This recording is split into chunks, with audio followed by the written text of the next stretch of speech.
Give us a countdown. Hold on. What the He's really What's happening? What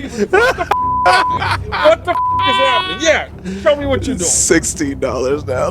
My God. My God. Kayfaybe Friends, the podcast you need. Ladies and gentlemen, boys and girls, welcome to Kayfaybe Friends. I'm your host, the David Difference. Oh, what a difference a Dave makes, along with my Kayfabe compadre. Your favorite holiday, NJ Holiday. This is we're gonna dub this as episode number 1. This is episode number 1. This is the inaugural Kayfaybe Friends episode, and I'm excited. This is it. I'm excited, man. Like, there's been a lot of work going into this, a lot of pre-production. We've tested everything out, and hopefully this time we get a smooth run. We got Moon back there on the board, and he's running things. Say hello. It's okay. You can speak up, sir.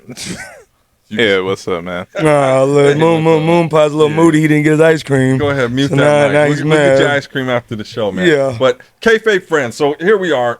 Like, the whole journey behind Kayfabe Friends is I met you through the wrestling business. Like, we didn't grow up together, not even in the same era. Yeah. But we met through the wrestling business, through a passion of wrestling. We don't hang out too often, you know. I invite you to Chicas Bonitas every once in a while. You never come down. You know. Yeah, I'm not going to. You doing my your thing. my chicas are like in Houston. I don't know about no Bajitas. But if it's a wrestling event, we'll always be out there. Always chopping it up. Yeah, and we always got something to talk about. So we got together and said, hey, let's put together this Kayfabe Friends thing. Yeah. And, you know, it's here. And the David Difference as the host, but Kayfabe Friends is like essentially everybody here. I mean, We got y'all Shakur. take a second. Look at this. Look at this. I'm an emoji for the most part. You look at this, man. Look at this dapper young guy Beautiful. right here. That's beautiful. Look man. at this. Look at this dapper snapper right here. D front. Look at David. And- we here, man. Kayfabe Friends. We here live.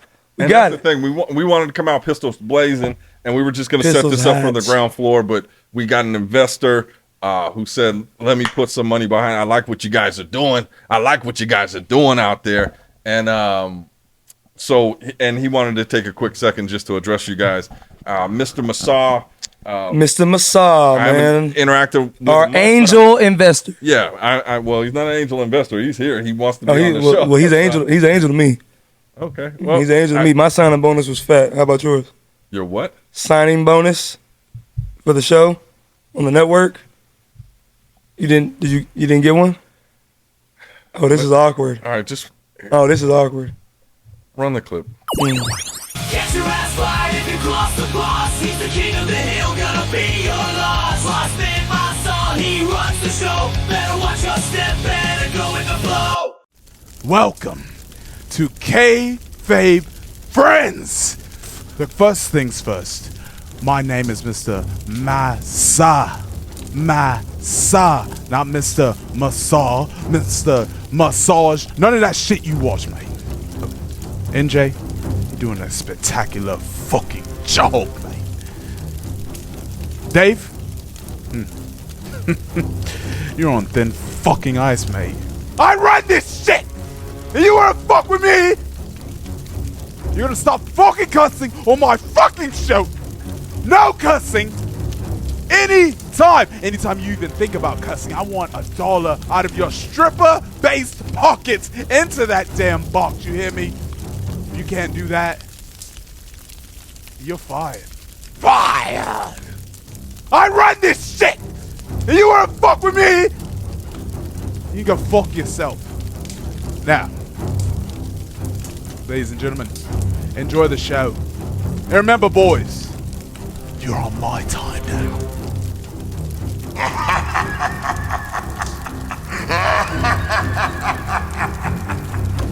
Are you fucking kidding me? Yes.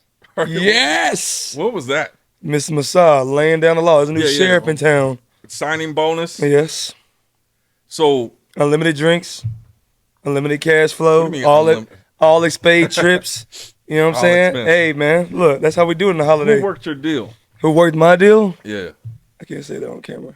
So, I'm already not looking forward to this. I was excited first episode. Now What's not it's, to look forward to? He's just putting out the ground rules. he seems like you an can't just asshole. go. He seems like an asshole. You just can't go all He loose seems cannon. like an asshole. like I'm here to talk about wrestling. Yeah, I'm here to talk I about guess wrestling. You see figure what I'm that out wearing? later. Maybe I. You see what I'm wearing? You know what this is? What's that? This is WrestleMania? our road to WrestleMania. The road to WrestleMania starts now. Because where does WrestleMania next year? Right here in beautiful Vegas. Las Vegas, Nevada. Yeah. Kayfabe Friends, Road to WrestleMania, starting right now. We will be at WrestleMania. We'll be Yeah. behind the scenes covering all the action, getting exclusive interviews. It's gonna be. It's gonna be on and popping. Yeah. What Booker T say is gonna be on like a steaming pot of neck bones. Definitely looking forward to that. So let's, as an introduction to everybody out there, kind of want to talk about our background or our love for this beautiful business that we're both involved in. NJ Holiday, like I said, we met at Future Stars of Wrestling. Shout out to Joe DeFalco, Rocky T, my guys over there. I know I ain't seen you in a minute. Ain't no beef. Unless y'all got beef, then fuck them. But ain't no beef. Ain't no beef. Yeah, ain't no beef. That's the fam right there. Right. But that's it's too sweet over here. Shout out to the Bullet Club, Chris Bay, ABC. Right. So we met at Future Stars of Wrestling. Right. You came out from Houston. H-Town. Tell me a little bit about your background as far as getting into the wrestling business. No, it's just simple, bro. Like I said, me started my love for professional wrestling in Orlando, went to a wrestling school. Then that chapter closed, and I wanted, because of the pandemic, of course, everything gets shut down. So I had to go restart, and restarted in Houston, Texas. Lo and behold, I went to reality wrestling with Booker T. Started doing some shows there. Closed that chapter, and I wanted to begin a new chapter here in Las Vegas. And then, thankfully, the first night, 2021, I met you. Yep. And then here we are, 3 years later, KayFabe. You saw me hosting some shows for FSW. Yeah, I was doing the pre-shows, and you the came Vegas up to me, Bad Boys. and I was I think we were shooting something at the time, and they said David Difference, there's a kid out here that wants to speak with you. Oh And I was like, okay, send him in, and you came in, and you were like, sir, I'd love to work with you one day, and we kind of built a relationship Off of that. I think it was that pre-show y'all was doing. Yeah, and then y'all had like the nice black table, and then y'all was like doing interviews. Yeah, for multiple shows at FSW. So that was kind of my introduction, just being a fan, and then moving to Las Vegas. I connected with Joe DeFalco and Rocky T, and just kind of got ingrained in the whole team over there, and was doing sponsorships for them, and a lot of behind the scenes stuff, and then a lot of the pre-shows or we were hosting. We had to deal with UPN, the TV. But I remember Las Vegas TV. I remember one you did with it was with Ice Williams and Chris Bay before their big match for the No Limits title. They had like a sit down conversation with you and the dudes. I was right there in the middle, there in the thick of things. So kind of started there, and then branched off. Been doing the Headlocks and Hearts community organization where we do holiday events and gather toys for the kids, and things of that nature, and kind of. I love that cause. Yeah. So it's a beautiful thing. Because you had a toy drive this past December. Yeah, toy drive was over 500 toys for the boys and girls. We filled the ring, and it was an amazing show over there. But and we're looking forward to doing that again this year. Yeah. Anything I can do to get involved, let's bring the Kayfabe Friends 100%. to Headlocks and Hearts, and let's make it happen. 100%. And this year we're tying in the CAC. Yeah. So the Cauliflower Alley Club, and that's definitely something that I want to talk about. We just wrapped up the 58th annual Cauliflower Alley Club, which was magical at the Plaza. And while we're on air, let me take this time to say thank you for having me be a part of that, man. I appreciate the slot that you put me in. Let me be around legends like Kurt Angle, legends like Sting. You know what I'm saying? The Dudley Boys, JBL before he went on this crazy tour he's on now with GCW. Now he's on TNA. So I want to thank you for that. But yeah, speaking of Cauliflower Alley Club, what is your relationship with that? How did you get tied into Cauliflower Alley Club? And what is the message that Cauliflower Alley Club is ultimately trying to put out for their members that they have on display now? Yeah, definitely. Well, number one, thank you for coming out and assisting this Appreciate year. Huge help. I think we showed up big, and it was recognized by everybody out there. I just talked to B. Brian Blair, and he just said, thank you guys for coming out. Everything ran smoothly, and they're looking forward to next year already. But in terms of my connection with the Cauliflower Alley Club I was co-hosting a radio show out here in Las Vegas last year, and we were doing promotion for the CAC. So we were interviewing Brian Blair and a lot of the honorees. Nice. And they had asked if I could play the videos for last year's CAC. And they were asking if Is there a fucking problem back there? What the fuck is going on? I don't know what is going on. Mr. Massa going back at it. Okay. We can keep going.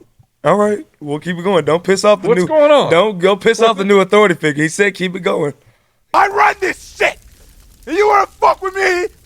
He said keep it rolling. So let's not get off track. Let's keep right. it going. Work. All right. All right. So on the radio show, they asked me could I play the videos for the last year's reunion. Yeah, And I CM Punk on there. Yeah, CM Punk Nice. was there. You know, all big names like Rey Mysterio was Medusa. in the building. Ron Simmons. Damn. Yeah. So I was like, yeah, I jumped it. You just want me to play the videos? Cool, let me do that. Fast forward about 3-4 weeks later, Brian calls and he says, so you're making the videos, right? And I said, that's a different ball game, but I'm a hustler, man. Right. And I said, yes, I'll make those videos. And so I made the videos. They went off, and a lot of accolades for that. People loved them. Said they were the best they ever had. And Nice. They voted me onto the advisory board Awesome. of the CAC. So then this year we just kind of followed that up. But this year was big because number one, I mean, a lot of changes. So we did the videos. And then we also brought out the video games. That's something that, we did today. that they've been kind of pushing for a long time because, I mean, one of the things with the CAC, I mean, there's a lot of legends. You've seen that, Ace Cowboy Bob Orton, you got Haku, you got Alicia Fox. Yeah, Alicia Fox. Yeah, just all these people walking around. And a lot of people talk like they want to bring in the younger generation that may not be aware of what's going They on. want to monetize CAC a little bit more for the younger generation. So when you got all these vendors that have maybe some kids or some of their families there, they're not tied to just sitting there seeing their superiors like having their moment, like their reunion moment with all their old friends and stuff like that, and they're sitting there with nothing to do. So this year we monetized CAC a bit. We had a gaming corner. We brought everybody over there. It packed up. Like I said, enhanced, not monetized. Okay, well, so enhance. We'll use the word enhance. Enhanced it to bring in younger. Okay. Okay, so don't because they play cribbage. Yeah. And I've never played. What the hell is I never cribbage? even heard about it until last year. But it's obviously a popular game that. What the hell is cribbage? I don't know. Moon. What's cribbage? It's where you go in your crib and Okay. That's not it. get itch. That's not it. Okay. We'll Mute keep it yourself. So cribbage is, I guess it's a card game, board game, something. Anyway, it's an old school game that a lot of people play. Ace Cowboy Bob Orton is the reigning champion every year. As it should be. Again, like we don't know what it is. A lot of people don't know what it is. They don't partake in it. So this year we brought in the video game systems thanks to NJ Holiday. No, thanks to Dave the Difference for setting it all up. I just executed. Well, but you brought the system, so no, I appreciate it. And it went off without a hitch. People were there. It was packed. We had a lot of great moments. The Rock's mom came by and watched you play as the Rock on the screen. That was a magical moment. Yeah, she wanted to see the Rock in a match that she remembered watching her son in against Triple H, and it was for the WWF title. And then we reenacted that. And then The Rock won the title, holding the People's Champions belt after that.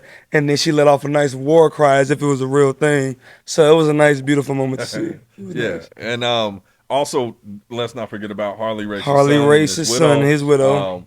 They were watching Harley Race on the new game, and like that's a moment right there. Yeah. It's like, just seeing his reaction, he was like, "Yeah, that's my dad." That's So Alicia Fox, she came over there and she played with an old video game model of hers back on like SmackDown versus Raw 2011, where she was already set on the roster as the Divas champion because that year in 2010 she won the Divas title, where she was the first and only African American female to ever hold that championship. Right. So that was big. I mean, shout out to Alicia Fox. She put us on her page. Right. She collaborated with the Kayfaybe Friends. Y'all go check it out on Vic's Crow Instagram page. You're gonna see a picture of me and Alicia Fox with the controllers just getting through playing that game. Yeah, magical moment. Now I think there was like so many magical moments. I mean, you're talking about like the icon Sting, who was just a legend in the business. Obviously, he was getting the Iron Mike Mazurki Award. You had Kurt Angle, who was getting the Luthez Lifetime Achievement Award, and I think, like, how often do you get to get that up close and personal You don't. with this caliber of wrestling superstars that I grew up on? Right. He just huge. retired. Right. So like the rarity of ever seeing him out in a public fashion like that is really far apart. It's really rare. So for you to be a part of that, you to be right touching elbows with Sting, you also got a chance to talk to Sting. You also got a chance to get an interview with Sting. Yep. Tell us more about that and how that conversation was. So yeah, with that, like as soon as he got off the stage, we went up there because He was on stage accepting. Iron Mike Mazurki Award. He Okay. came off. Great speech. You know, he talked about his faith a lot, which to me was powerful.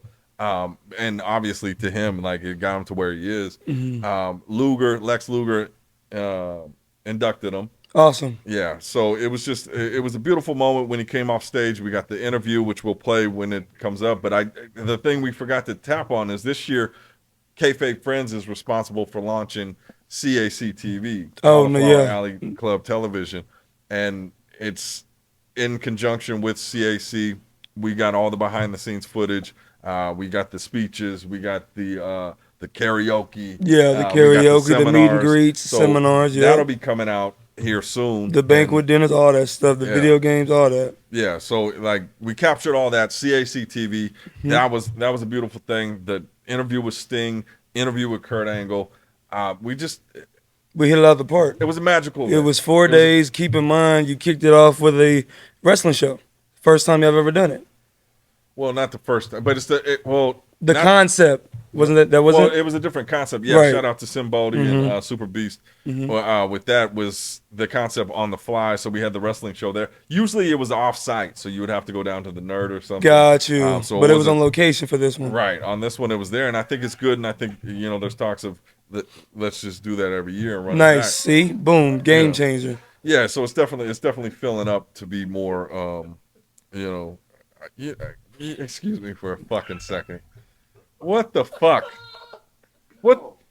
Okay, B-roll don't talk. What the fuck is giggling and talking while I'm fucking talking about some shit? I remember specifically. I said, laugh when we're telling fucking jokes. When we're telling fucking jokes, fucking laugh. Now when you're fucking, what are you doing? Social media. Yeah. Marketing. He's basically asking about Moon was chuckling so damn loud. Yeah, what the fuck? If it's amazing, you don't have to show him. Show him after. You see what happens? He fucking starts chuckling. This man's at $14 right now, just so you know. He cuts 14 times already. All right, give us a countdown. Hold on. What the fuck? He's really What's happening? What the fuck is happening? What the fuck is happening? Yeah, show me what you're doing. $16 now. My God. My God. My God. I was focused. I was learning. You was putting me on game. Like, what's you were happening? talking, but I saw the laugh getting serious.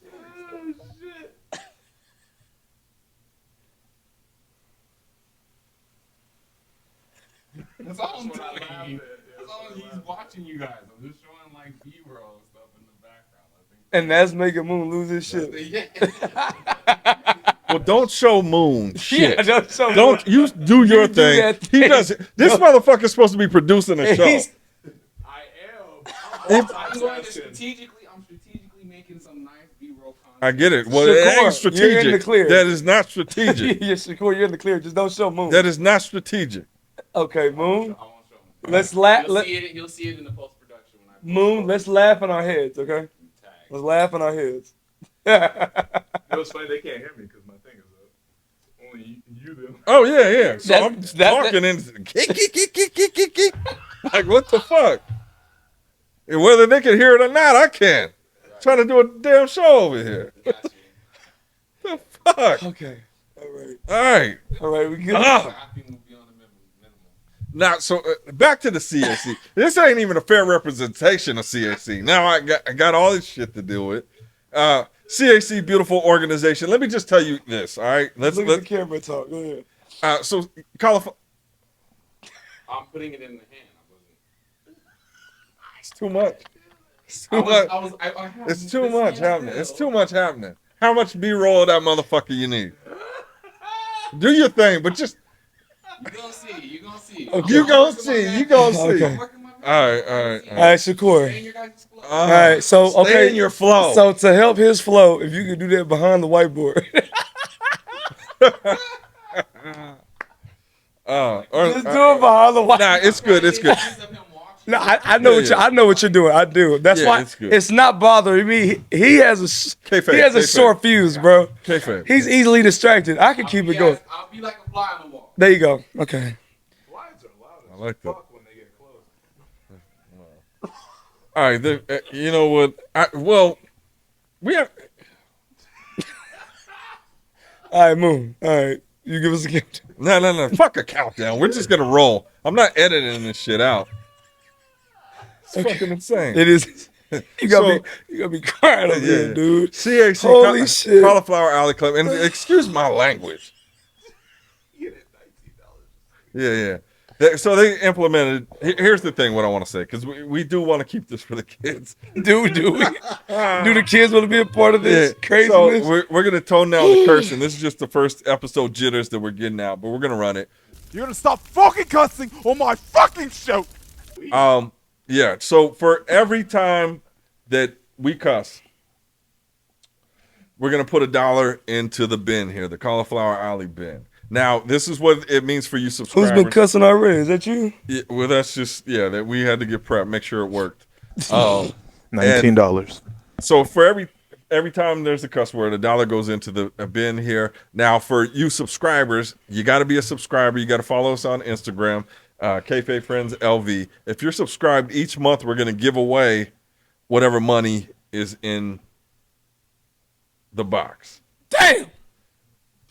Yeah. So if you're a subscriber, if you're following on Instagram, you got an opportunity. Hopefully, we cuss a lot, and you get a lot of money. But here's another thing. That'd be dope. As we're talking about CAC, you will have the opportunity at that point to decide: do you want to keep the money or do you want to donate it to the Cauliflower Alley Club, the CAC, baby. And let me tell you where that money goes. So, and what the CAC is all about. The CAC is a pro wrestling nonprofit 501c3, which raises money through a benevolent fund to help wrestlers that are going through hard times. So a lot of the wrestlers that are out there that have helped you have some magic moments in your life, created so many memories. Obviously, people go through things in life. And in wrestling, there's no healthcare plan. A lot of times you're caught up in the lifestyle. Even paydays. If you look at when things slow down, sometimes the money you're does living too. fast. Yeah, so does the money. Mm-hmm. And one of the saddest things about the industry is often they forget. You used to pack out arenas.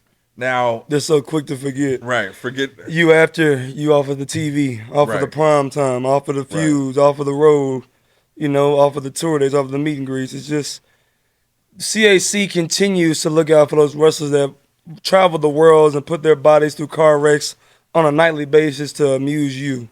The CAC looks out for them after their time in the ring is done. Oh yeah, and definitely with the awards, they honor them, the legacy of the business, the history of the business. So you have an opportunity. You could donate that money. It'll go directly to the Cauliflower Alley Benevolent Fund. This year, we're talking about Black Bart, who got the Courage Award. So if you know Black Bart, actually, let's play the video. Yeah, let's play. We'll play the video. Let's educate the It'll masses. give you a little taste of what CAC is about, but also this year's Courage Award recipient who wasn't able to make it, Black Bart. Let's take a look at that video and maybe you'll understand a little bit more. When it comes to professional wrestling, the strength we admire isn't just found inside the ring. It's found in the hearts of those who, when faced with life's toughest battles, refuse to back down. The Cauliflower Alley Club Courage Award is a tribute to that unbreakable spirit, honoring those that have given so much inside the ring and have had to fight the toughest battles behind the curtain. This award represents the very core of what we stand for: compassion, community, and the commitment to give back to those that have entertained and inspired us for so many years. Through the generosity of our members and the kindness of our supporters, we are able to provide assistance to those that have dedicated their lives to to this beloved business, offering hope when it's needed most. You line them up, and I'll guarantee you, we'll knock them down. Champion Black Bart. Known to many as the tougher than a $2 steak, no-nonsense cowboy. With his rugged beard, signature hat, and a grit that can only come from the Wild West, Black Bart was a force of nature. Say something right now. He stepped into the ring with a fire that burned through every match, every feud, and every challenge that came his way. Their heroes, Kevin Monerick, Terry Monerick. From the territories of Mid-South Wrestling to the bright lights of Jim Crockett Promotions, Black Bart made his mark as one of the most formidable heels of his time. We've been taking care of business out there. Black Bart won numerous championships during his career. He held the prestigious NWA National Heavyweight Championship, dominated the tag team scene with Ron Bass, Black Bart, Cowboy Ron Bass of Mid-Atlantic Tag Team Champions. and carried the Western States Heritage title with pride. But it wasn't just about titles. It was about the spirit he embodied, of a man who fought with everything he had, every time he stepped through those ropes. Black Bart's courage is not just recognized, it's celebrated. He embodies the very essence of this award: strength, resilience, and an unyielding will to keep fighting. You know, many awards come down the pike, but one of the most prestigious awards that I've ever heard of is the Courage Award. That means like getting in the ring and wrestling a bear, or getting in the ring and wrestling two bears. I've done both. One at a time, of course. The Cauliflower Alley, I want to thank each and every one of them that got behind this and got me inducted and got me done this. I'm fighting this dead-gum cancer, and cancer is just about as, the chemo is just about as worse as the cancer. So if it takes courage, brother, I need a ton of courage. I need all the help I can get. Once again, I want to thank Cauliflower Alley and everything that they've done and everything that they're going to do and all the boys that they've helped. God bless each and every one of you. We'll see you around. Old Black Bart is going to be around for a long, long time, and there ain't a daggum thing that you can do about it. The 2024 Courage Award recipient, Black Bart. So as you can see, I mean, that's what the CAC is all about. It's about giving back. It's about honoring the legends that have built this business, that have paved the way for so many, and, you know, just being there. It is a community. It is a family. As we talked about this year, that, you know, Ring of Friendship. It's not a fan fest. It's a friend fest. You see old friends, you make new ones, and it's just a beautiful experience. So you have an opportunity each month to decide, does that money go to CAC or does it go in your pockets? And it's totally up to you. Like, But you gotta like and subscribe, support and follow Kayfabe Friends, and then, hey man, you see we finna do the road to WrestleMania starts now. We got an action-packed month ahead. We got more stuff on the rise. We're gonna be touring. We're gonna be hitting up these shows. We got a potential surprise in Texas.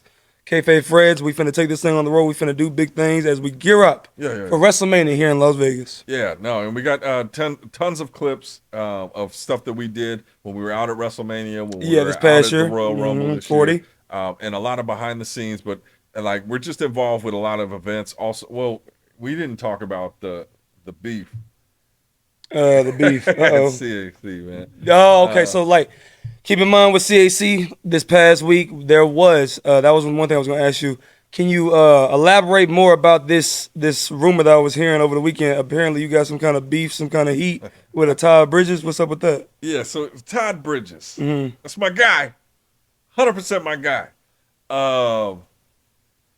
Yeah, what's up with Strokes that? fame, Willis. You know, if you don't know now, you know.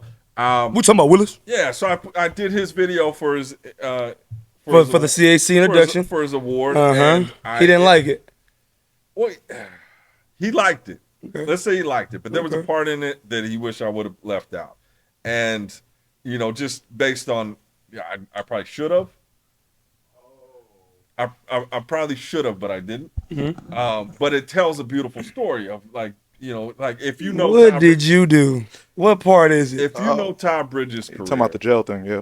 That's exactly what we're talking about. yeah. If you know his career, Moon's up. Okay. Okay. He's following. I was there. He's there. He's in the trenches with you. Okay. Right. So I put it in there because like he has this rise, and then like every good story, right? There's the comeback, and he came back, and like it's very personal to me because I've lost people that just never got that comeback. And so I thought he was good with it. I watched his podcast, and he's always open and talking about his story and like trying to touch others and reach others. So I left it in there. Brian Blair called me after he previewed it. Oh Like, Lord, maybe, the owner. Well, he said maybe you should take that out, and I pled my case and was like, nah, he talked. Yeah, You talk back to the owner? I didn't talk back. That's what it sounds like. Don't do that to Mr. Massa. He ain't gonna play that. Don't do that. You just saw what he said earlier. I run this shit. And you wanna fuck with me? Don't try that with him. But keep going. I pled my case and said, and that's his story. It's a redemption story. And if you listen to it, the way it's a beautiful video. But that was the conversation I had pre-hand. We play the video. He goes up to get he didn't his want award. that. He didn't want that in there. He goes to get his award, and this is what this is the first thing he says. when Wait he a gets minute. on What stage. did he say? Let me see. Prison shit up there.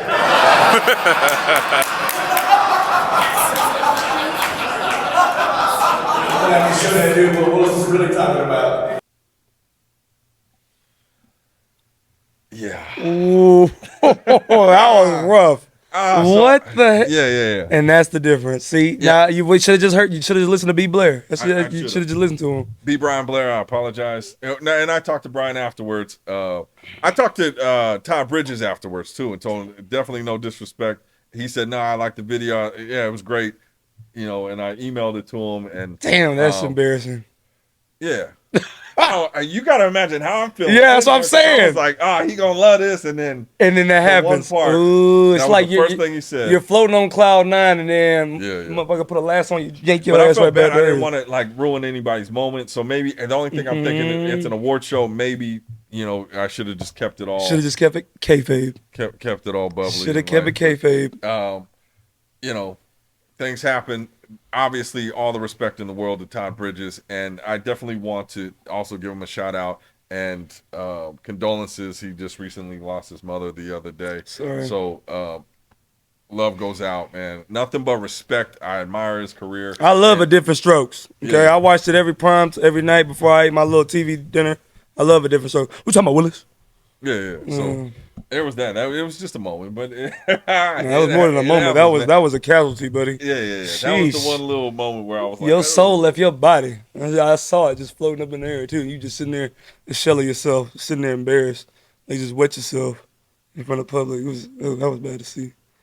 But you weren't there. Remember? I digress. Remember I kicked you out? Okay, so we're gonna remember I kicked you out before. I don't remember you kicking me out. I remember me leaving to go handle another obligation I had to do, another public appearance. But yeah, now let's talk about we like to talk about pro wrestling, right? This is what Kayfaybe Friends is about. Yep. So let's talk about a little bit of current professional wrestling. As we're filming this pilot episode of Kayfaybe Friends, we had an event happen this morning in Berlin. By WWE going off to Germany, where they had headlined Bash in Berlin, and the headliner was Gunther versus Randy Orton. Let's talk about that. New World Heavyweight Champion defending the championship up against an adversary that he was able to sneak by in the King of the Ring tournament back in Saudi Arabia, Randy Orton. Tell us about this match. What did you think of it? Overall, it was a great match. I mean, obviously, two phenomenal talents. Mm-hmm. The crowd was all for it. Obviously, Gunther in his home country. Yeah. So they loved it for that, but they were equally as happy and popping for Randy Orton, who's just a legend in the business. And I think like nonstop. It was probably the match of the night, just back and forth. Obviously, Gunther pulled out the victory there in his first championship defense. Yep. Yeah, but to me that was expected. Did you see Orton winning this? I didn't see it the way I didn't see him winning from jump, because the way it's laid out is kind of the same way they did with Cody when he first won the championship from Roman Reigns. His first championship defense was against who? Another vet, phenomenal AJ Styles. Right. So as like the first championship defenses, that Triple H have lined up for his champions. I see that he likes to give them veterans so they can be like very well battle tested in their first title defense against other superstars that got like a long lineage of superstar championship history. So AJ Styles for Cody and now Randy for Gunther. So I was not surprised that Gunther went over, but let's keep it 100. Not everybody was talking about Gunther retaining over Randy Orton. They were talking about Rhea Ripley breaking the internet again with the way she pinned Liv Morgan with the riptide, and she ripped the IWC, the Internet Wrestling Community, in half. What did you think about that mixed tag team match with the Terror Twins? Yeah, the pin was amazing. Oh, no, wow, okay. The pin was amazing. You saw that? He just lost himself for a minute. Keep it kayfabe, brother. They talked about it on the post show too, and I forget what he called it, but they had a couple different names for that pin. Who's he? Who's on the post show? Was it? It was Rhea and Damien Priest. Yeah. So he had a name for it. The like, Terror Twins. Like not that pin or something. Got you. Or something like that. Okay. Yeah, but I think the internet's buzzing off. Oh yeah, they are. Like she broke the internet again. Like I said, I'm pretty sure Buddy Murphy's like just getting some nice little thoughts, whatever when they get home. But the CM Punk Drew McIntyre, this chapter in that feud, are you still invested in it? Where it took with the strap match today and CM Punk getting the victory, getting the revenge win over Drew after Drew beat him at SummerSlam? Well, no. Okay. So I was probably the most hyped when CM Punk came back. Same. Right. I was just like, wow, the endless possibilities here. And Drew McIntyre is doing some of the best work he's ever done. Oh, it's the best he's ever done. Like I said, they're giving him the ball with the mic, and he's crushing every single a minute of TV time that he gets on the microphone. When it's a backstage promo, which it's an in-ring promo, if it's a up in the crowd promo, if it's putting out a promo on social media, post-show, pre-show, he's killing it. Yeah. Now, so I love the feud. I mean, obviously these two are phenomenal talents. So they did their thing. I have a problem with strap matches. Okay. I just never. I can understand whooping somebody with a strap. Okay. I get that. But then the touching the four corners, and in this match they brought out the lights. Which I don't think we need. Okay. They were distracting. I don't think the lights were needed. That was their way of trying. Thoughts on it? You got to touch every four corners, each four corners, holding the strap consecutively. It's keeping, do you know the history of the strap match? But that's the whole reasoning for the name of it being called a gimmick match. So they're working the gimmick. So basically, the fact that they have to go from corner to corner and touch the turnbuckles, they're telling a story and they're working that gimmick, which is the strap. So it's the same thing as a Texas Bull Rope match. You ever watch those? Yeah. So the Texas Bull Rope match, you remember the classic one with JBL, Eddie Guerrero, where JBL, was he was getting choked out by Eddie on his back with the rope. And then Eddie, this is in 2004. She's 20 years ago. Was behind him. Eddie was touching all the turnbuckles, but while he has JBL on his back choked out, JBL with one eye open is touching the turnbuckles too. Yeah. So then it gets to the point where Eddie touched 3 turnbuckles, JBL did too, he doesn't know it. And now JBL is right in front of the last one, and then Eddie sees that he just has one more. Eddie runs at him like a body splash and he taps the turnbuckle. But at the same time, JBL touched the turnbuckle with his shoulder as Eddie was trying to jump over him. So then by default, JBL won because of the shoulder hit the turnbuckle first, and there you have a champion. So it gives the heel another story to like continue the feud, because now CM Punk didn't pin him. Right. You know what I'm saying? I can see it in that regards, and they did that spot as well where CM Punk was tapping the behind his back. So shout out to Viva La Raza, Eddie Guerrero. Good call on that. I mean, overall it was a good match. It's just that because you could tell when it's like you could touch it. It's just so obvious. You could touch that corner right now, and they're putting that struggle face on. They could put more thought into it, some more creativity into it. Could be some. But once revamp that. Keep in mind, I don't think going to Berlin that was the main showcase match that they was putting all their like attention and investment and time into. It was mainly the Gunther and Randy Orton, and then also Cody Rhodes and Kevin Owens. We can talk about that. But talking about Cody Rhodes and Kevin Owens. Kevin Owens, and I mean, obviously, they're going to pull out all the stops and tell a great story, right? And I think they did that. As Cody Rhodes said afterwards, it's like everybody, around the world just expects Kevin Owens to turn on me, and this and that. So you were kind of waiting for that, but I think it was good just to.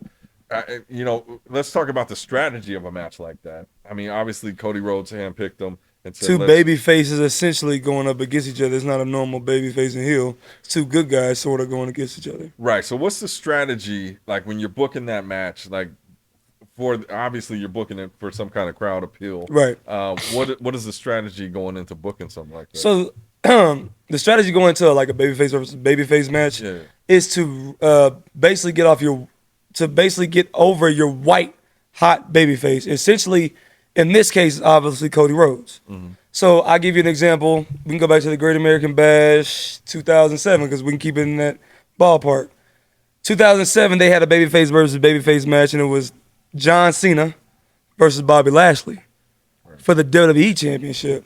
And both of these guys are white hot babyfaces, but we all know the company is behind John Cena more so than Bobby Lashley. Right. So when you book something like that, you basically you have both of the baby faces get their shine, get all their offensive maneuvers, show their resiliency, show their passion, show their storytelling, get the fans involved, but at the end of a babyface or a babyface match, you gotta have one of them hit their best move, but it just wasn't good enough compared to the white hot babyface who just had to take it a tad bit more to get over the hump against an superior, against an ally, against another good guy. Yeah, like, you know what I'm saying? Like a peer. A ally, a peer. Yeah, something like you that. Said a peer. I mean, like, I was finna say like inferior competition, but you're right, superior. You're right. I'm that, here for you, NJ. Yeah, so with that, like Cody Rhodes, Kevin Owens, they told that story. You got the signing bonus? You said what? You got a signing bonus? Are we talking about this on camera? That's part of the signing bonus. You can't talk about it. I didn't sign the NDA. Yeah, see? So let's keep it going. NJ with the NDA. Yeah. Okay, so now that's what they did, but I feel like that's what they accomplished with Cody Rhodes. The American Nightmare. He's still having a title all the way back in April. I feel like he's going to keep having it all the way until WrestleMania. Right? So when it comes to Kevin Owens and a booking like that, obviously they reference numerous times how, his win-loss streak as far as of late. It's horrible. It's bad. Last time he held a singles championship, 2017? So long. Where does that story take him? The face of America. You remember that? He had the U.S. title. Oh, yeah. Yeah, 2017. Sheesh. That was Jericho, yeah? He beat Jericho, He beat Jericho for it. And then he ended up beating Jericho again on SmackDown, sent him to AEW. Yeah. So where does the story go now? Like, what is Owens' story now? Because obviously, I mean, in the past, they'll take that and, like, it'll build up something in him where he comes back. Maybe he finally turns. A new fire. Because they kept talking about he's lost his fire. Yeah. He lost his fire. He's lost that killer instinct. So basically, this loss to Cody in Berlin in front of all those people, I can see it as a reason to reignite that fire. You know what I'm saying? Yep. You feel like you can beat Cody. You know what I'm saying? Like, that's the thing that's going to reignite that fire is that he's going to have an inner feeling that he could have beat Cody. He could have beat him. I had you. I was this close to beating you. I was this close to taking your championship. So that's going to ignite him to do outer characteristic traits and like tactics that he might do moving forward on SmackDown. Remember, he was doing his tag team with RKO. You know what I'm saying? With Randy Orton. Right. So maybe that starts to affect that relationship with Randy. Because Randy's all Team Cody. They've been endorsing that. Right, but so Kevin Owens is known for turning on people. That's just his thing. Chris Jericho, Sami Zayn. Yeah. And that's what he does. But in this one, like, it's a little bit different because number one, leading into it was like, I don't deserve this match. Mm-hmm. And then he loses the match. And it wasn't like, now he could be like, well, I didn't want the match. And now you basically made it you made a fool out of me. You made a fool out of me on a national stage in front of all these people. You know what I'm saying? That would hurt a man's pride. And then you would think your friend had an ulterior motive now. So now you're questioning your friendship. You get what I'm saying? So I can see they can do a lot of things with it moving forward. Triple H has done a good job of like dragging out some of these stories because Case in point, Sami Zayn and Chad Gable did something like that earlier this year with the Intercontinental title. Right. Because remember, Chad was a babyface, and then what did he do? He ended up turning on Sami to get a championship match. He lost, but he turned on him. It could be something like that. Right. So where does Cody Rhodes go from here? What's next for Cody Rhodes? Bloodline. Is it time for that already?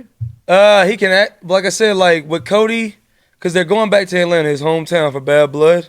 So I would assume this is a perfect situation that he's in that kind of just created some bad blood. Because with Roman taking this PLE off, I would assume Roman's going to return at the next one. And not face Solo just yet. He might face Jacob. Oh, Cody Rhodes. No, Roman. Roman faces Jacob. You think already Roman versus Jacob? Because that's a big match. I think the bigger match is him versus Solo. I mean, I see a tag match maybe. You can see Cody teaming with Roman. Ooh. Well, I could see that to a degree. I mean, do I want to see it? No. No, not yet. I think that, I mean, we're looking at Roman Reigns bringing in, he's got to bring in somebody, right, to combat this other half. I mean, obviously, there's rumors about it. But Hikuleo is being rumored that he signed, and that's the younger brother of Tama Tonga and Toa, who was in the new Bloodline. So it's being rumored that could be his backup. And the Usos, I mean, squash that. Yeah, with Jay and Sammy reuniting, like teasing that. Jay Uso and Sammy, they've been teasing a reunion. They're back on the same page. They've been they tagged a few times on Raw this past month. Stuff like that. Hey man, what's the product, brother? I'm just kidding. But no. What I'm saying is like I didn't into the Roman Reigns mix. It's like coming back to that degree. I'm just thinking the Usos, everybody, they squash it, they team with Roman Reigns, and then they go handle business against this other bloodline section. Right. But yeah, Sami Zayn, I don't think I want to see that again. Yeah, they can tie into it. So with you not wanting to see that, maybe you want to see the other big show that just happened with AEW All In Wembley Stadium. So we got both of these big time companies, these juggernauts, these conglomerates, WWE, AEW going back to back. Socks, man. Yeah, see, I got the. What is it? The Grinch? No, it's the Rick and Morty. Okay. I should have worn my pajama bottoms. Pajama bottom. Okay, but you know what? I'm gonna just stay on point. Stay on point because Mr. You don't want Mr. Masada come up in here. You're on thin fucking ice, mate. Well, and this is it. You see why not? You see why I got the signing bonus now? Stay on track, man. You ain't supposed Stay to on track, man. Stay on track. But I digress. So you say you don't want to see Sami Zayn. Maybe you want to see AEW and what they got going on. AEW All In, the main event. Swerve Strickland up against Bryan Danielson, title versus career. And these guys, I want to say this is probably Swerve's best match. If you haven't seen it, I suggest y'all go check it out. Swerve versus Danielson. They tore the house down. Swerve came up in there with all the momentum, being the champion for the last, I want to say 4 or 5 months. Danielson teasing the fact that, okay, well, I said I was going to retire when my daughter turned this age, which she is now, Birdie. Yeah. So, hey, if there was ever a way to go, why not go out in Wembley Stadium, 50,000 people? So, hey, my wife is here. My daughter's here. My younger son is here. It is the way to go out. Maybe this is the way to go out. Well, yeah, the crowd was into the whole thing, like not from top to bottom of that card, but is this the end for him? So, he teased it really good. Yeah. He teased it really good on AEW past Wednesday. He came out there with a title, and Tony Khan, Bryan Danielson addresses his future. He comes out there, and he talks about he's got to have future neck surgery. And he told his wife and his kids that he would end wrestling in this certain time that he has in his career right now. But he said, I'm not going to retire just yet. And then went ahead and said he's going to challenge the next person to come out to challenge him for his championship at the next AEW All Out pay-per-view, which is in like a week and a half. And then lo and behold, this guy pops up on the screen that nobody likes. Everybody was pissed off. It was Jungle Boy Jack Perry. Yeah, he pulled up on the screen, talked his trash, fresh off of his win off of Darby Allin in the casket match, defeating him. And then while he's on the screen, he comes up behind Danielson through the crowd, beats him down, and then he has a lasting image of the TNT Championship and the AEW World Championship. And he's teasing becoming a double champion. So now that match is set. Danielson says he wants to wrestle. He wants to have a nice long championship reign. He's not going to retire as a champion. So he's taking on all comers. And Jungle Boy Jack Perry, the scapegoat Jack Perry is now the #1 contender. So the elite's Jack Perry. So he's still got a a lot left in the tank. It's still gonna. I just seen the clip where his daughter was like, "Yeah, come home, Dad." Yeah. So I was like, "Okay, this is real because you Yeah. can't be playing with kids like that." You I cannot. remember my dad. You know, he went to the store and was like, "I'll be back." He never came back. Oh, that got dark really quick. Okay. I'm saying, so you can't be playing with kids like that. Yeah. Okay. Kids got feelings. Yeah, man. like I said, just keep it kayfabe. But if anything, you're right. But you talk about playing with kids, you can't play with her no. You can't play with her no more than what he did. Pause. So you talk about playing with kids. We gotta get the mic off this motherfucker. Keep it kayfabe. Keep it kayfabe. Oh man. But you talk about messing with your kids' emotions. It doesn't get no like worse than what he did in the actual match. He got busted open in the Swerve Scott match where he was bleeding all over the place. And then there's a certain spot in this match where he got beat down. Swerve hit him with a nasty brain buster. Swerve gets in the corner. Danielson gets up, groggy. He's bleeding down his face, Like and a he's stuck looking. pig. He's looking straight towards his daughter. He's looking straight towards his wife. He said, "I'm sorry." He said, "I'm sorry. I love you. I'm sorry." And then Swerve came and freaking kicked his head off. And you think it's the final countdown? Yeah. 1, 2, and then he limps up with his shoulder, and the yeah. crowd goes freaking bananas. Yeah, that was an amazing match. Tell me this, Swerve Strickland. He just signed a new deal with AEW too. Yeah, define Big that. money. I mean, first AEW African American champion, black champion. That reign, did it last long enough? Was it impactful? Like, what are your thoughts on his title reign? His reign wasn't long, but I would say it was one of the most impactful AEW World Championship reigns, or maybe any World Championship reign ever. Keep in mind, Based on how he carried himself for the company, Okay. how he did press, how he did media, how he carried himself. You know what I'm saying? With swag, the fashion, him going off to do music appearances, him going off to do TV appearances, him going off to do movie appearances, and he's got the AEW championship with him. He's doing news, you know what I'm saying? And like I So said, you say the most impactful ever. he has a strong showing. I'm gonna say he's top 3 of all the champions. I think it's been 8 of AEW. I think it's been we're saying? of AEW. I think it's either been 8 or 9. He's Yeah. top 3 after that reign. And case in point, the entrance alone. The man brought out all the Black Kings. Yeah. He brought out DJ Who Kid. He brought out Flash Garments. He brought out Bun B. You know what I'm saying? All these guys are black culture. I think West Side Gun even. All these guys are black culture from the industry. It was all out there on stage, making the entrance for the first ever AEW Black Heavyweight Champion of the world an historic one. Keep in mind, he's headlining Wembley. Right.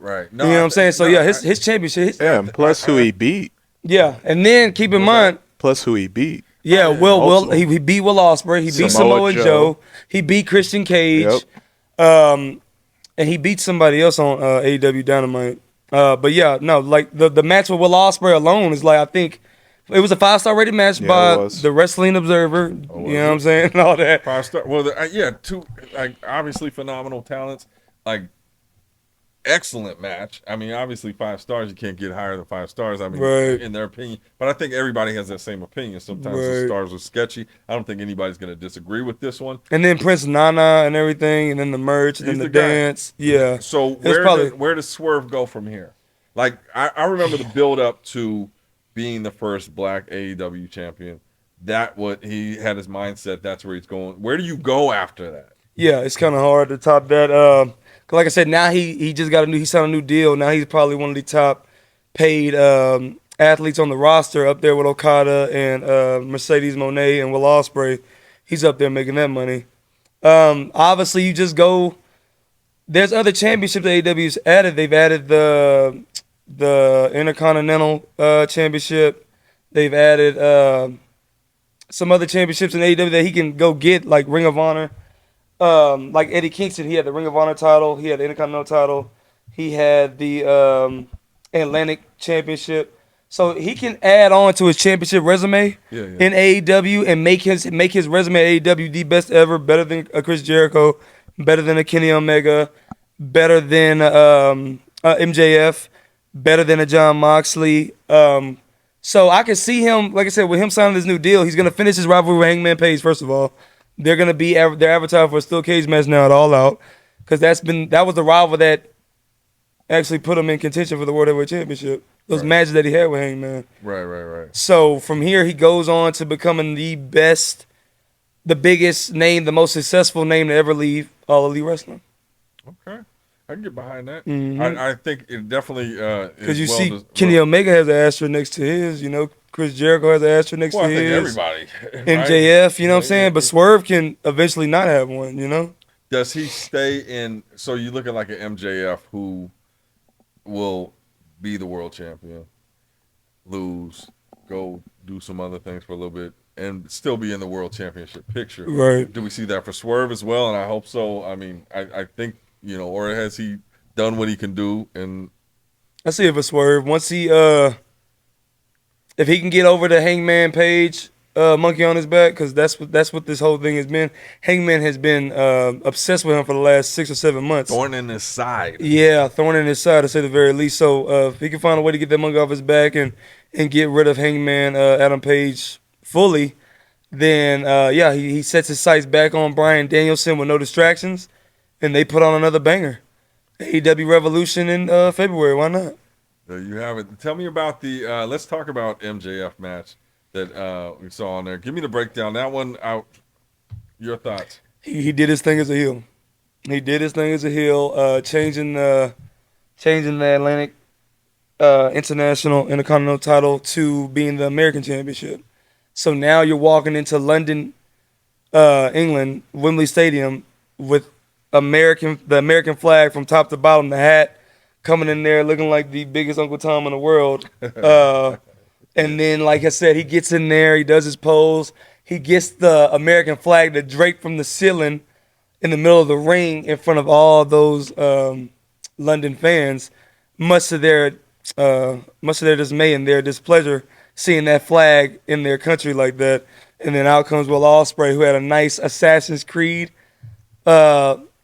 like entrance. Get up, yeah. Yeah, because you know his whole moniker is the aerial assassin. So for him to partner up with Assassin's Creed was pretty sick to see.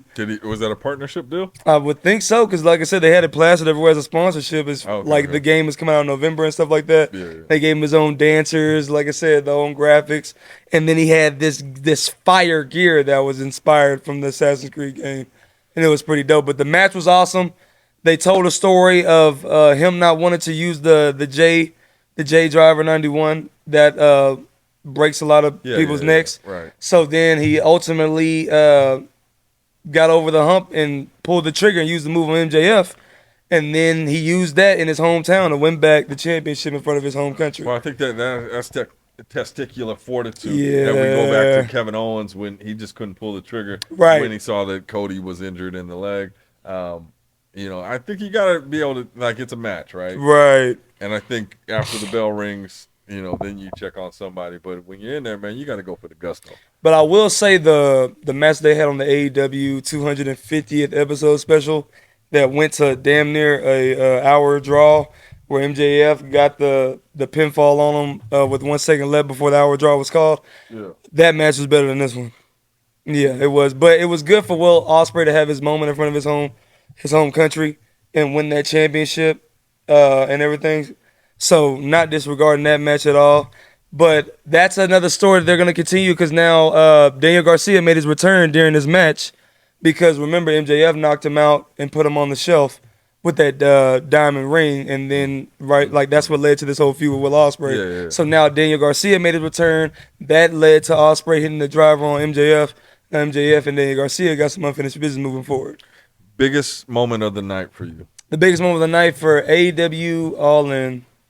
Now, but before we get to that, interesting is, like, it's almost branded as they got to go there for this event. Now we were talking earlier. You said Texas. They're talking about going to Texas. So yeah, the last 2 years, AEW All In, they've been in Wembley Stadium. Yeah, and that's in London with like that big venue that holds all these people. So now they sunk a deal where they closed a deal with the Texas stadium in Arlington, where the Texans Rangers play, that be holding like 100,000 people in it. So this is now they're gonna do. It's done in Wembley. They're doing or another. no, they're doing another pay-per-view. The Forbidden Door is going to be in Wembley next year. Okay, so they'll still have So they're doing the Forbidden Door with New Japan Pro Wrestling AEW when they're all together on one roof. They're doing that in Wembley Stadium. Now this one they're taking the big pay-per-view that we just saw Swerve and Danielson headline, which is their WrestleMania. Now they're taking it to Texas. First time ever. And it's a huge deal because they're starting to lay a lot of rules down in Texas. Because every time they do Ring of Honor tapings, it's out of the eSports arena that they have in Arlington, Texas. Who's laying rules? Laying roots. Like AEW. They're laying more roots in Texas. Yeah, gotcha. So now with like every time they do Ring of Honor tapings, they're in Arlington, Texas. At this eSports arena. So with them landing this deal to do All In this big stadium is a big deal because now they're bringing that big pay-per-view back to the States. You know what I'm saying? But like you said with the big moment, Moon knows it. Moon knows it has to be the debut of Las Vegas resident himself, Ricochet. Ricochet making his debut. debut. Moment of the night. He making his debut in AEW, man, leaving WWE. Who would have thought that? Did you think he was gonna leave? Everybody thought that. Yeah. I think for sure everybody thought been leading to that. Is like he's going to show up at AEW. I think he was misused at WWE. Underutilized, right? Yeah, and NXT he was greatly utilized. As soon as he went to the main roster, just I think the Avalanche started with Ricochet was when they put him in his championship match with Brock Lesnar. Oh yeah, Saudi Arabia, and then the video package that they played beforehand was longer than the match. So Brock squashed him within like, he suplexed him all over the place, hit an F5, and he took it home within like, I want to say maybe 3 minutes. Well, I think that was I was just watching an interview with Dolph Ziggler, your boy Nick Namath. and yeah, he had said the same thing. Like with Goldberg. Was it Goldberg? Yeah, he was ready to. But I think he knew what that was. But because I remember there was some real backstage heat between the two. Who? Between Dolph and Goldberg, to where Dolph was talking about Goldberg a bit, and then the internet community, the rumor mill, got hold of it, and then it hit the airwaves on Twitter and everything that Goldberg and Dolph Ziggler got into altercations. Same kind of thing that happened with Matt Riddle. Right. But they went ahead and did a match with it at SummerSlam. And Dolph knew what it was, but also Dolph knew it was a big payday. Right. It was a huge payday. Right. So and keep in mind, when he geared up to take that spear, it's probably one of the best spears Goldberg's ever hit on anybody. And Dolph, being the show-off that he is, he took pride in that. He took pride in, hey, I'm no against Goldberg. I'm gonna make this spear look the most devastating he's ever hit on somebody. He probably did because he's a professional, and just a top talent. But he did say after that he was like, he wanted to leave WWE. Right. That was it. He said, I'm done. He said, that makes sense. Like, let me go. Because keep in mind, I think 2 SummerSlams before that, he was in a championship match for the world title against Dean Ambrose, and he lost. Yeah. So Ricochet is in AEW now. Yep. Like, do we ever think? I mean, it's like WWE, AEW. Somebody leaves, they're going, to one of the brands there. Is AEW oversaturated? Like, you've seen a lot of talents go over there, and there's just not enough time for them to get their shine. It's a fair assessment to say it's oversaturated, and the reason why it's a key word, and Moon knows it. Look at Ricky Starks. You know what I'm saying? Look at all the talent they got, and they don't have nothing for them. Yeah. Yeah. Look at Scorpio Sky. Oh man. You know what I'm saying? I was Look hoping at all he would the have talent. became the first champion, personally. Yeah, he became the first ever AEW World Tag Team Champion with Kazarian. Yeah. Yeah, look at him. Look at Miro. Look at all these guys that they have. Look at the Lucha Bros. Oh man. They're not using them right now, and now the rumor is they might be letting their contract expire, and they're gonna go to the WWE. Right. Along with the rumor being the Motor City Machine Gun. But to stay on track with, like you said, being oversaturated, yeah, I feel like that's the case because look at the names I just said, and they have nothing for them. Right. Nothing. And I think it's this because when I did the interview with Saraya, she was talking about just how different it was from WWE as far as how time, they listen to her. Well, as far as listening to her, as far as time off, I'm not feeling good. Okay, come back next week. The money was better. So I think also WWE, you got a stacked roster, like one of the all time like best eras right now. So stacked that they let Bobby Lashley fall through the cracks. Right. And so that's the thing. He shows up. I saw some, internet theories that, of Hurt Business 2.0 over in AEW, which is good. Is there room on these? We don't need another TV show. Don't. Well, did you see the exact report was that MVP filed a trademark for the phrase "the Hurt Syndicate." Right. Yeah. So where does that, like, is it AEW that we see that? And again, are they how do you fit all these talents into the 2-hour shows? And you have, what do they have? 3 shows a week? 2-3 shows a week? Yeah, Dynamite, Collision, and I think they're still doing Rampage. Yeah. So even with that, it's hard to tell stories. And including when you Ring got of that Honor. many talent, in that little time, right? Mm-hmm. Yeah, no, you're right. Me personally, if that was the actual, like, if it's a question, I would like to see MVP, Bobby, and Shelton get together and take it to AEW. Reason being, we saw this in TNA / Impact Wrestling, where it was MVP, it was Bobby Lashley, and it was Kenny King, and they were together as a stable, as a faction. And I honestly believe the way they charted out TV time for the Mogul Embassy, which was Swerve, Prince Nana, Brian Cage, Khan, and Toa, they can stretch out that TV time for MVP, Bobby Lashley, and Shelton Benjamin if they wanted to. Yeah, I think so. But, like, I think as a business model, and, I mean, what else are you going to do, right? Like, obviously, you want to get the top talent when they come over and give them that contract, lock them in. And you see the stars already aligned for it. Like you just asked me about All Out being All In next year being in Texas. Yeah, right. That's... MVP is a Houston resident. Yeah. Shelton Benjamin is a Houston resident. Yeah. Bobby Lashley just put out a video on Twitter that he just moved to Texas. He got him a cowboy hat. You get what I'm saying? So now the fact that they're all in Texas, you would think it makes sense that they're together every day. Maybe they're talking, they're making moves. Maybe it's time for something new. A new federation.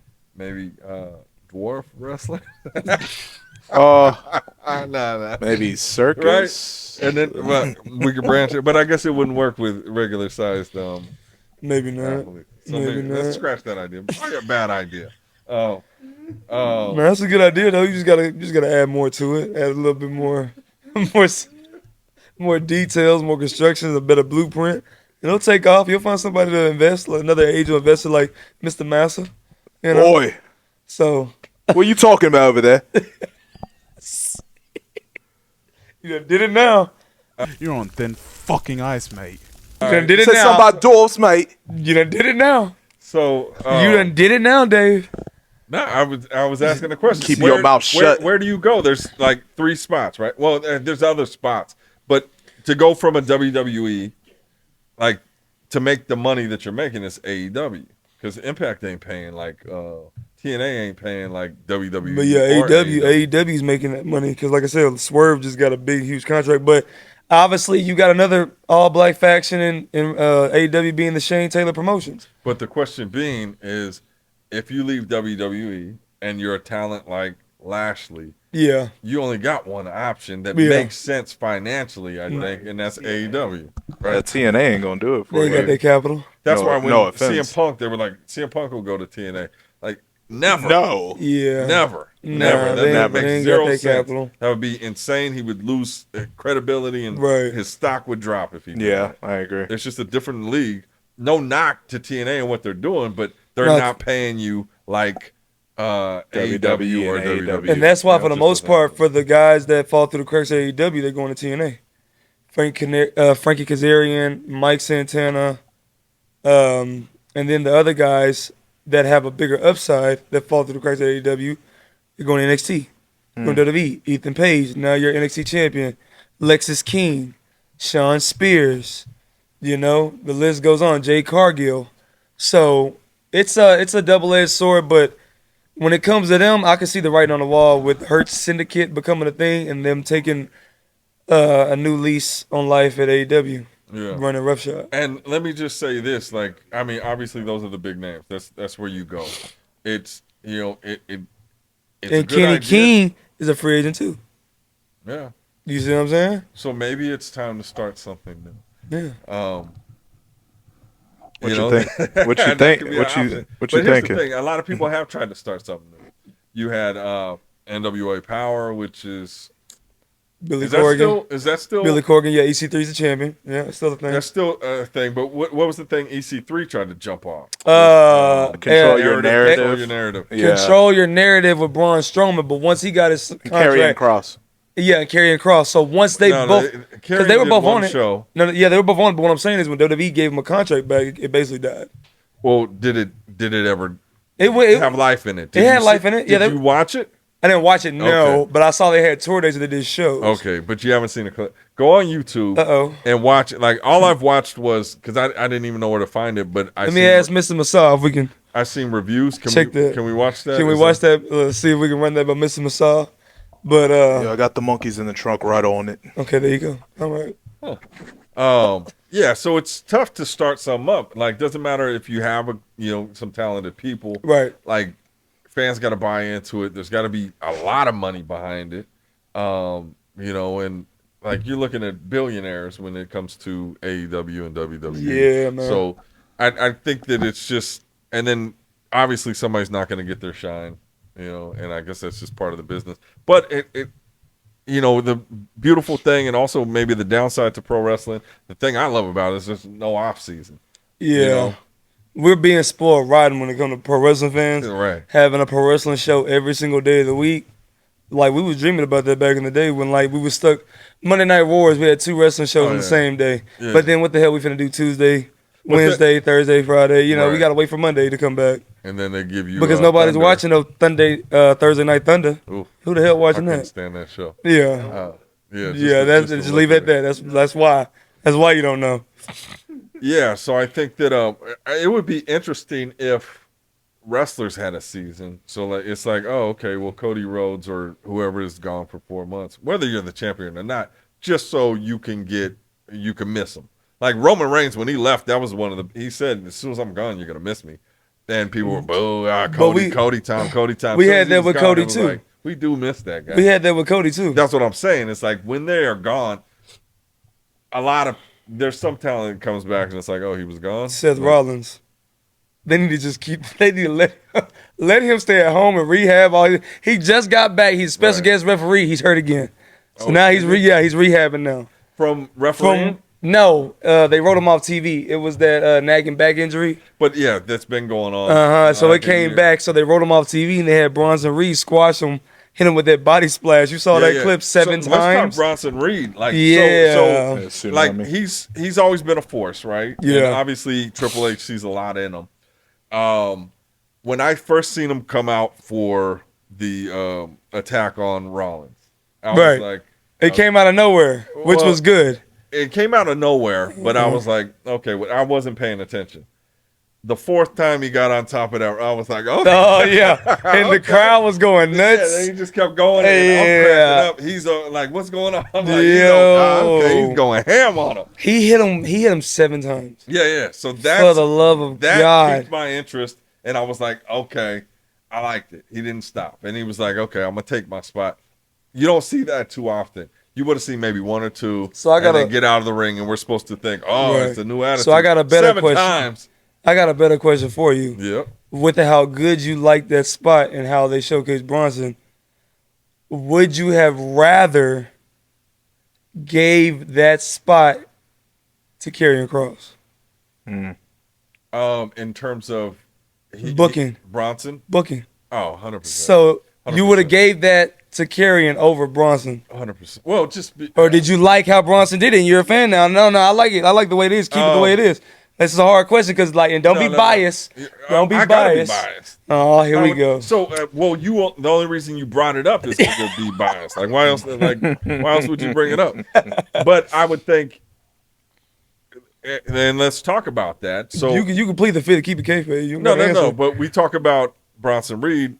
That piqued my interest. I was like, okay, all right, I'm gonna see what he does next because he's going extreme. Kind of like when Mark Henry turned it on, and it was like the Hall of Pain. If y'all don't know about that run, that run was so big, y'all. This man went from the beginning of 2011, not even sniffing a damn championship match, to the Hall of Fame being such a big heel run, taking out Big Show. That's what I taking Yeah. out Christian Cage, That's what I do. taking out Del Rio, That's what I do. taking out RVD, That's what I do. taking out Khali, That's what I do.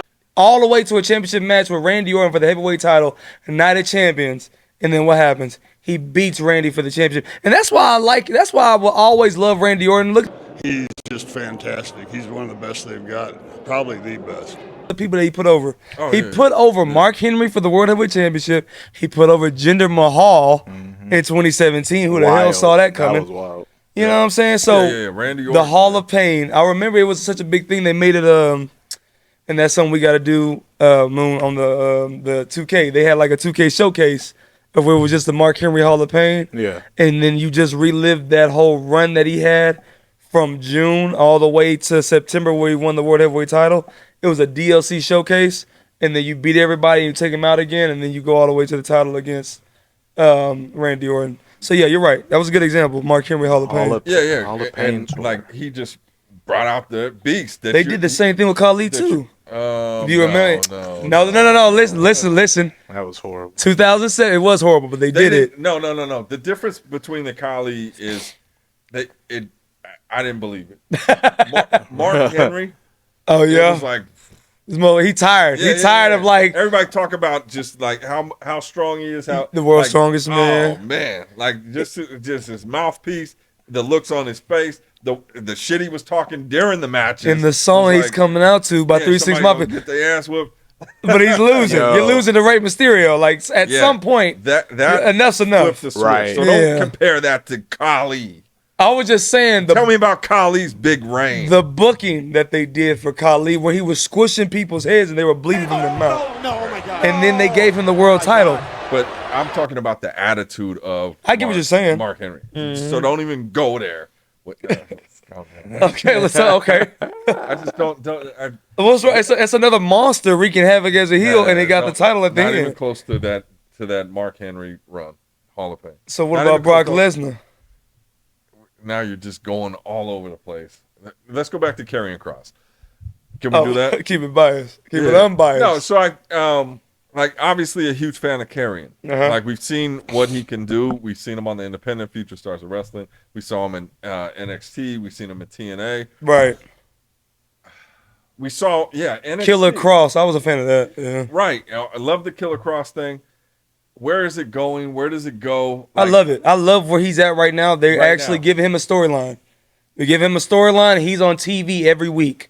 I love it. He's not sitting in catering. That is a plus. And he's getting time with the mic, and he's gaining interest from the fans week by week, promo after promo. When they give him a in-ring promo, a backstage promo, he's letting it loose. He's getting better week by week, and the storyline is developing like little tad bits. Like this past Monday on Raw, Xavier Woods and Kofi, they always have like the same kind of like attire and colors going on, and like the same Ninja Turtle gear, the same Power Ranger gear. This week, Kofi has the same gear. Xavier Woods has all black. Yeah. He had all black on. Yeah. It's like the signs are showing. I like and then that. Are the fans buying into it? yeah, and the reason why I say this is because the IWC community, every time Karrion Kross week by week after he has a promo, they're giving him his flowers. Oh, this guy is good. Why aren't they doing more with him? Why didn't they do something with him and Roman Reigns? Why did they have him beat Drew McIntyre and didn't do nothing after that? Right. You know what I'm saying? But that wasn't his fault, because keep in mind, Vince. the WrestleMania that we was at in Hollywood, he was supposed to do something with Bray Wyatt, but he wasn't passed even on the away. card. Oh, right. He passed Yeah. away. He was sick. Yeah, I also think that like obviously, he's a monster, a huge talent, like mouthpiece, just physicality. Right. And maybe and that's the beautiful thing about wrestling too. Is like sometimes it's like, oh, this is your time. Right? It's like they say God's delays is not God's denials. Right. And some people give up or get disheartened.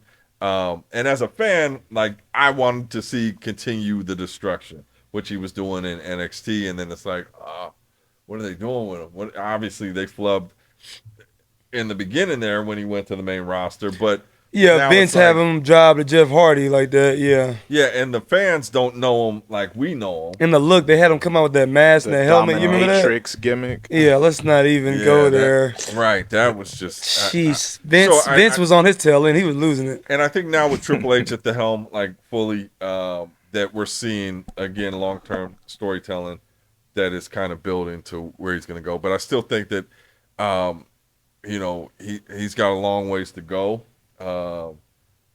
But I see him at the top, you know, where he needs to be, and I think everybody is starting to see that. Yeah, they are. Like through this. So like, good thing that you mentioned that, but it's coming. Like he's a tremendous talent. He's got it. He's got it, man. So hot seat with Holiday again, putting you in the hot seat. All right. You just said he got it. He's got it. Yeah. So if let's say Mr. Massa was letting you run your own promotion, I run this shit. you got to make a first round pick, but it's between these two guys. Who? It's Karrion Kross Yeah. and Braun Breaker. Who you picking? Karrion Kross. Still okay. Yeah, because I think, I mean, like I said, I know the potential. You know the potential. Braun Breaker and nothing. I mean, you got to pick one, right? Yeah. I'm just, again, call me biased, but I think that there's so many nuances to Karrion Kross that he could do, from acting, from different looks to his character to Scarlett. Like, there's so many layers to that guy, and just talking to him, you know, just when he was out here, it's like the way his brain works. Nice. Almost like a Bray Wyatt type, that like he's got these things working. He's got a mind for the business. Yeah, that you may not even He's got realize mind for character what work. he's cooking up. He's got mind for character work, and that says a lot. 100%. And that's what keeps you on TV. If you have these nice creative ideas to evolve and grow your character, that keeps you on television. Compared to you know, we're taking it back to Ricochet. That was one of Ricochet's like low. That's one of his. That's something that he couldn't really do. He didn't have a character that could really evolve and grow. He had a lane. Dope in the ring. He had a lane in the ring, which Yeah. was to like showcase your aerial skills and do these nice big high spots. Right. But as far as like stories, as far as like character work, There was nothing to grip onto. There was nothing to like, oh man, I got to see this guy win. Yeah, 'cause yeah. Or he's like something feuds, there. It's like, okay, feuds, you're gonna have a hell of a match. the one feud that was interesting that he was in was with Logan Paul, but that Yeah. wasn't even because of Ricochet. It was because of his wife, his fiance Samantha Irvin. Yeah. That was the only reason why it was interesting. Right. So because they pulled her into it. So again, going back, Karrion Kross, because like, I would want somebody like that on my squad, to carry somebody that's gonna always evolve and like figure this out. Even his promos when he was on the Independent, like he was shooting some next level stuff. It was like, nobody's doing this, you know, and just the way his mind thinks, the movies he watches, the books he reads, the stuff that he like gathers from. Yeah, that's my guy right. Well, that's what we got to get you. I haven't seen most of his promos on the independent scene. If you can collect some of those and put it together, I'll collect some for you. Put together a Karrion collection. By the way, Karrion Kross still owes me $63. You fucking cocksucker. Where's my fucking money? Wow. We're gonna let it slide though. I'm gonna let it. Kayfabe. We're gonna let it Keep slide. it kayfabe. Oh my! It's just gonna go in that box. Oh yeah, we'll put the $63. We're just gonna put in the box, and that's gonna go to Cauliflower Alley Club. But I just had to put that out there. Yeah. So one of the downsides of this pro wrestling business that we love is debt to our other good friends. But another one is the trailblazers and the legends and icons that we lose along the way. While we're recording this pilot episode, this past month we lost 3 legends of the game in this business that helped pioneer pro wrestling. One of them being Psycho Sid. He just passed away. Rest in peace and our condolences to his family. Rest in peace. The other one being Alpha, second half of the Wild Samoans. We lost him. He was a good friend of mine in Orlando, Florida, with Mineola, Florida being only 30 minutes down the road. Opened up his doors of WXW at the City Hall to me and Culture Inc., giving us some ring reps and some time to perform on his stage in front of him. That was a pleasure that I would never forget. Got to meet Mercedes Martinez. She popped up. So rest in peace and our condolences to Alpha and his family. Another one being Kevin Sullivan. Like I said, you being more of an OG in this game. You remember the heel work that Kevin Sullivan did with WCW. Yeah, just you know, and also being at the CAC, everybody that knew him personally, like just the way they talked about him, of his influence on the business. I remember him, like, obviously I was a Hogan guy, but always, you know, the heel. I wasn't a huge fan because I was the Hogan guy, and then once it switched to the Dungeon of Doom. Come on, somebody. You don't know. None of these guys know. This guy's back up. I think it was Dungeon of Doom. Yeah, this guy don't know. No, he wasn't. Keep your mic off. But I think he brought so much to the business, and you know, especially with his mind, he had a wrestling mind. Yeah, that's what like no other.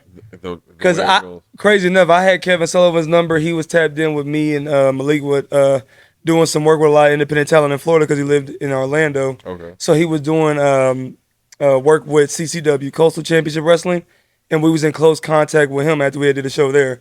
And he asked for our information, said we was did good as tag team work on the independent scene. Mm-hmm. Asked for our information to stay in touch whenever we wanted to come back and work with CCW. So rest in peace, Kevin Sullivan. You will be missed. Yeah, and that's the thing about life is, like, you know, and as you're going through it, you're creating your legacy. Right. And when you go, you know, like one of my favorite songs, and I talk about this all the time, is Trevor Hall, Gardens. And it's like, let all my flowers speak for me when I'm gone.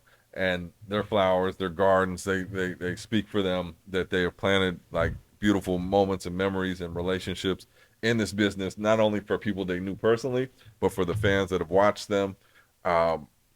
Yeah, shout out and definitely condolences to all. But yeah, they've planted some beautiful gardens in my life, in the wrestling business, and yeah, definitely will be missed. They've lived, and that's the thing. I mean, you live a long life to have those moments. Some people don't even get that. Some people, you know, go early. So, you know, it's definitely a blessing to have experienced, you know, what they brought to the table. All right. So yeah. So you know who, and doing my research, you know who passed it? I didn't even hear about it. And I don't know what he did after. You ever seen Beyond the Mat? Yeah, the VHS tape I used to get from Blockbuster all the time with The Rock, Mankind. Yeah. All So on you the remember cover. Mike Modest, who was over at Future He Stars passed of Wrestling? away? No. Well, remember he was doing the independent thing.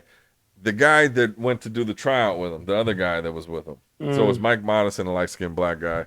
Sorry, A light-skinned black guy. You remember him from the movies? Did you guys see the movies? You guys didn't see Beyond They didn't the see Mat? Beyond the Map. Hey, look, the pro. You guys didn't see Beyond the Mat? Dave, stop, bro. Like, keep it kayfabe. We are the pro wrestling aficionados. That's us. Okay. Yeah, because like I said, they're fans. They've been fans. How long have you guys been fans? Turn your mic on. Seriously, what's going on? Turn your mic on. Let's go.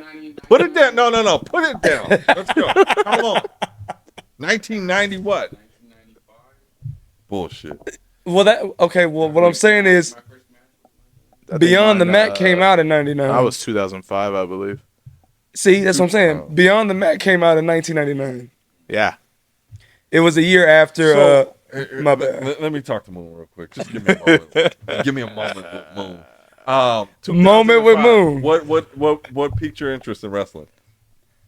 I think my father was watching it. He was a big fan of The Rock.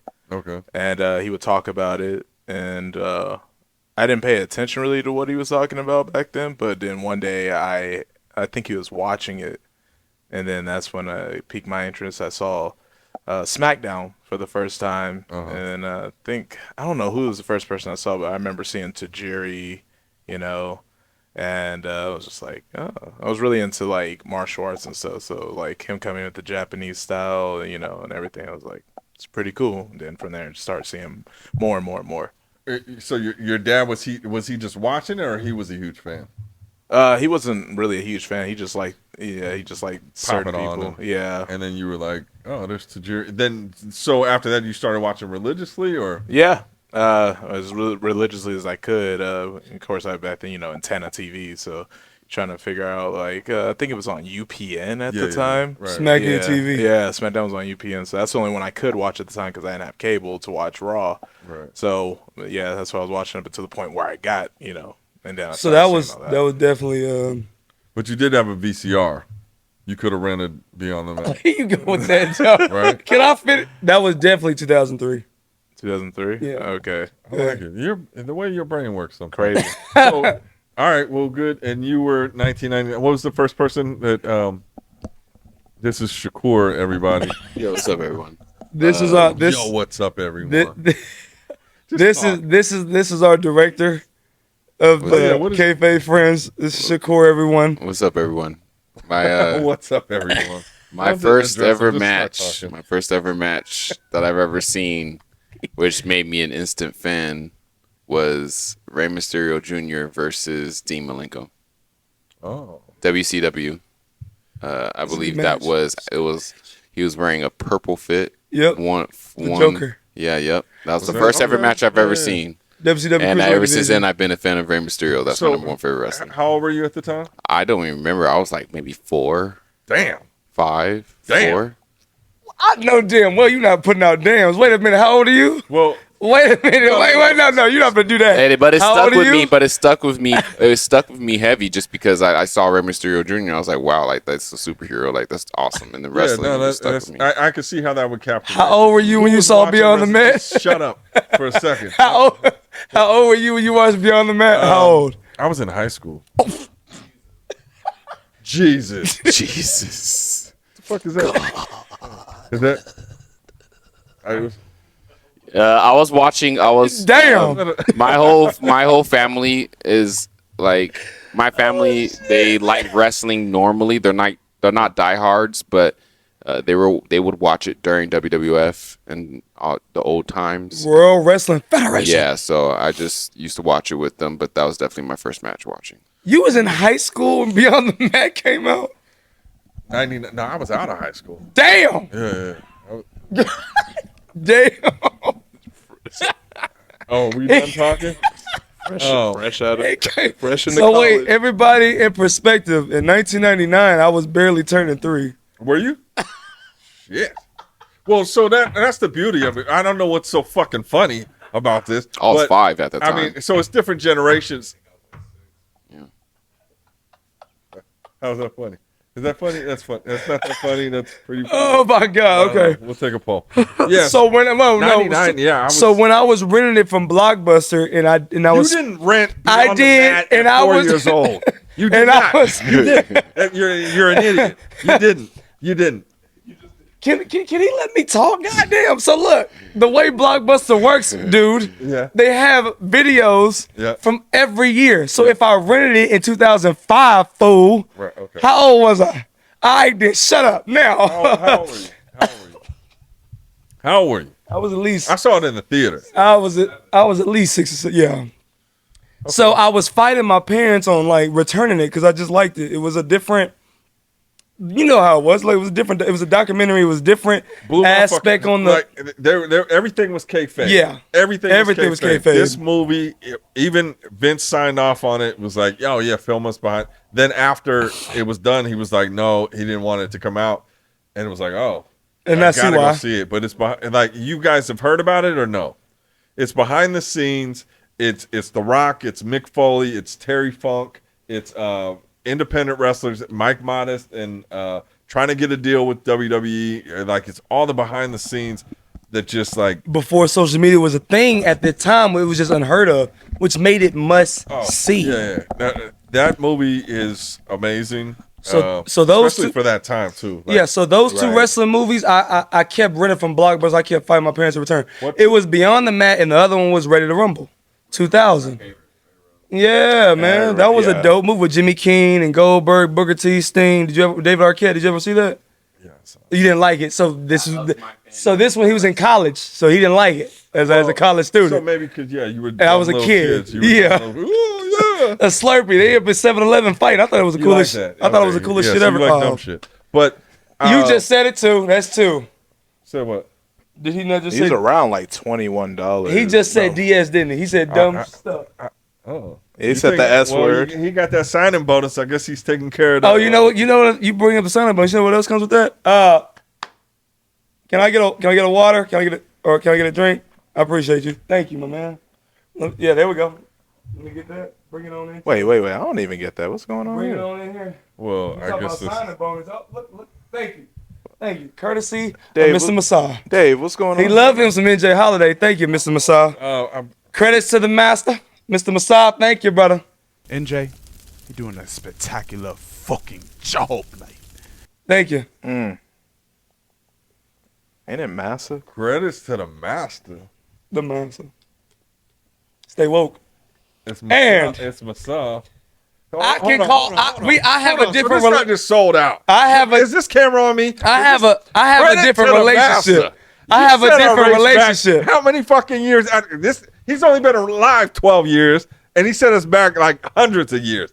Shout out to the Massa. Hey, money talks. Oh. I think. Wow. Where are we at on time? Is this show over? At this point, we have to wrap it up. Don't hate the player, hate the game. Oh. Stay woke. Ladies and gentlemen, boys and girls, we'll be back. We're going to be back each and every week. And make sure you subscribe because we're coming with some dope content. And dope socks. Instagram, Kayfaybe Friends LV. Follow us there. We're going to have like a lot of behind the scenes and different interviews. We got the interview with Sting coming up on CAC. Yes. Interview with Kurt Angle. We got the content with Alicia Fox. Oh, yeah. Yeah, we got a lot of stuff on the way. As like we said, you see the shirt, our road to WrestleMania begins. Why don't you do me a favor? After your last comment, just be quiet. Cut his mic real quick and let me do an outro. Yes, sir. Drink your beverage. Did you put the lid back on, or what are you doing? Yeah, I don't want your nasty debris to get on it. So stay over there. Mic has been cut. No, mic 2 has been cut. This mic 2. Thank you, sir. I got a little power around here, just a little bit. This has been Kayfabe Friends. Like, you my guy, but sometimes you got to just watch that mouth of yours, man. Hey, Mr. Massa gonna hear about this, bro. We're gonna see you next week. Until next time, like, follow, subscribe. We're not going anywhere. We're not going anywhere. Somebody told me you got your little podcast. That's cool. You got a couple followers. You can go fuck yourself because we're here to stay. That's how we roll, man. Kayfabe Friends, and that's the difference. Kayfabe Friends, the podcast you